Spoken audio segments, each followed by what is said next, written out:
So, people might wonder, why did I choose a name such as Girolamo Savonarola for our manager? Why did I want to complicate things so much? Because, okay, I'm starting a save in Italy, I can go lower leagues to top, but why to add this kind of complexity? First of all, it's because I like to complicate things a lot. Second of all, it's because I wanted to bring you a little bit of history. And on this, let's hear the history. The history behind Girolamo Savonarola is that he was not actually Pope, he was a Dominican friar, and he was one of the great adversaries of the Pope at the time. So if you think about reformers, you think about Martin Luther or Jean Calvin and people like this, but Girolamo Savonarola was a little bit ahead of his time. This is why he had such a tragic event. But then I went back to his life and thought, okay, I'm managing Benevento now. Is this story kind of going in the same way that his life is going? More or less, because we started as a peasant, we managed Pro Patria in the very small town of Busto Arsizio, and now we are at Benevento, a little more richer club with some better environment and so on. We are in the first places of Serie B, fighting for something there. We are on the path. But if I go back to his life, he was spending a lot of his time in places like Bologna or Firenze, Florenza, yeah. And then I'm thinking, okay, let me go ask my agent if he probably can find me a place to work, a job in these places like Bologna or Florenza. So, do you think that you can find me a job like this? I would love to go to these places. No, there is no job like this available at the moment.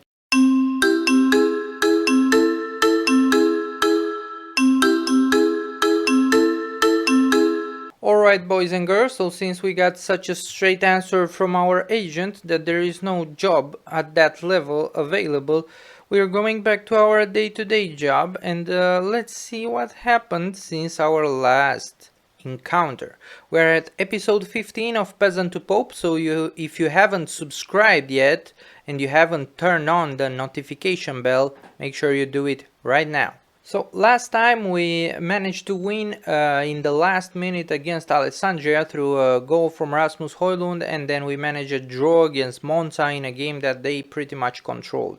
We played against relegated Salernitana and we lost 4-2 in a match that I thought that we could kind of turn in our favor, but unfortunately the second half was theirs, although they got a red card. Then we managed only 2 draws against Spal and Vicenza, and I thought that okay, things might go astray and we may lose the plot in the middle of the season, but fortunately we managed to win the next 2 matches against Catania and Ternana with some very good form from our Spanish attacking midfielder Roberto Lopez. After this we managed another win in the month of December through a penalty of Gianluca Lapadula with Crotone, and then we encountered the league leaders Brescia and we lost 2-0 with another goal from Tudor Baluzza, a guy that seems to score against us every time he has the occasion. Next match is against Perugia and we're going to play this. This is one of the derbies, let's say, of the Italian Serie B. We went down to 3rd position with 33 points, same points as Perugia, and we are about to play against this very good team. Fortunately, my situation is pretty stable at the moment, but if you hear the rumors that Fabrizio Romano is pointing out in the real life Benevento, you don't know what will happen. So we need to win this match, because otherwise Fabrizio Romano will write about the next manager to replace me.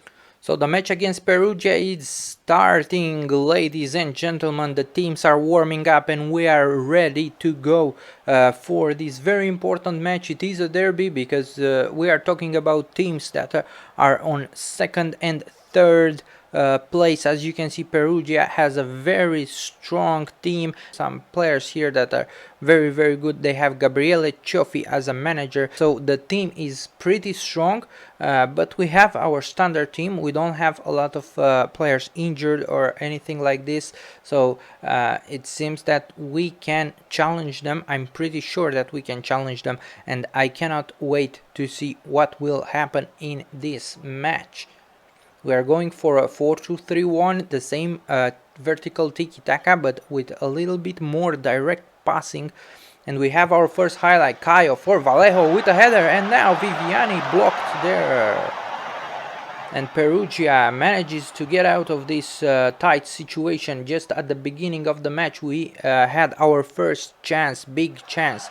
Now again one with Kiki Zola, the keeper of Perugia is kicking out the ball, but Doherty is there, and now Gaetano, Roberto Lopez with a pass, Rasmus Højlund hits the post, oh, and the ball bounces clear, but I think it was an offside. Yes, it was an offside, but we are quite good. It seems that we are managing very good the possession, and we are creating chances for us, which is very good and very important.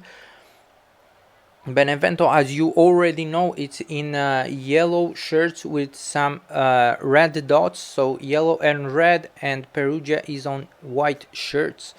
So we are approaching the halftime. We had 6 shots, none on target, but we have better XG. Unfortunately, we didn't manage to score anything so far. We are hoping for more of the same from the squad, but we need to be a little bit more clinical. Now they have a highlight, but Schulz with a good header, and now Lapadula, we are in possession. Roberto Lopez, Lapadula goes there, but they are winning the headers.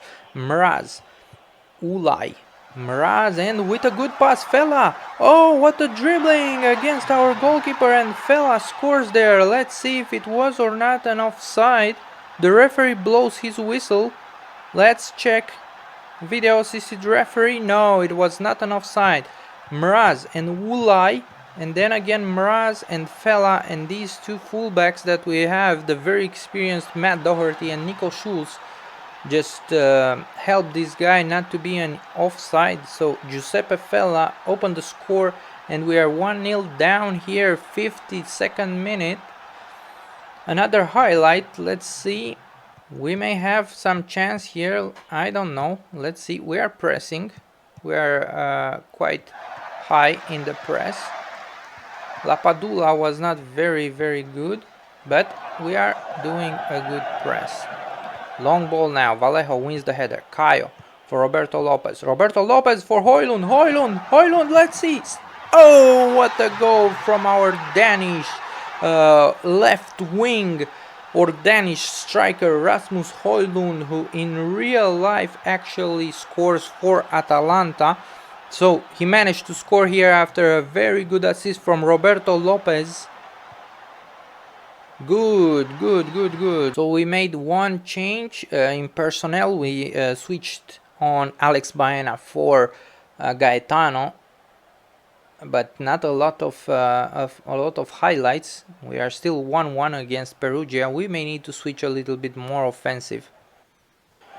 We have a highlight, and Viviani now with the ball. Viviani, let's see, a back pass to Vallejo. Viviani now.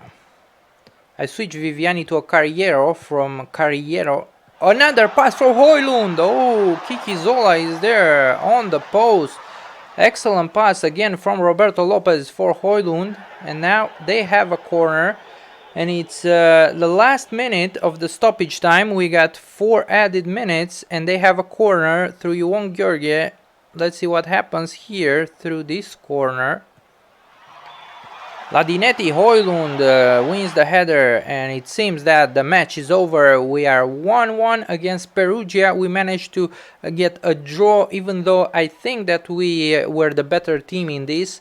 So 1-1 against Perugia. We are still there. We are approaching the winter transfer window, so folks, if you want to give us some tips on which are the best players that we can get, who do we need to buy in the winter of 2024 to 2025, please leave them in the comments. Thank you.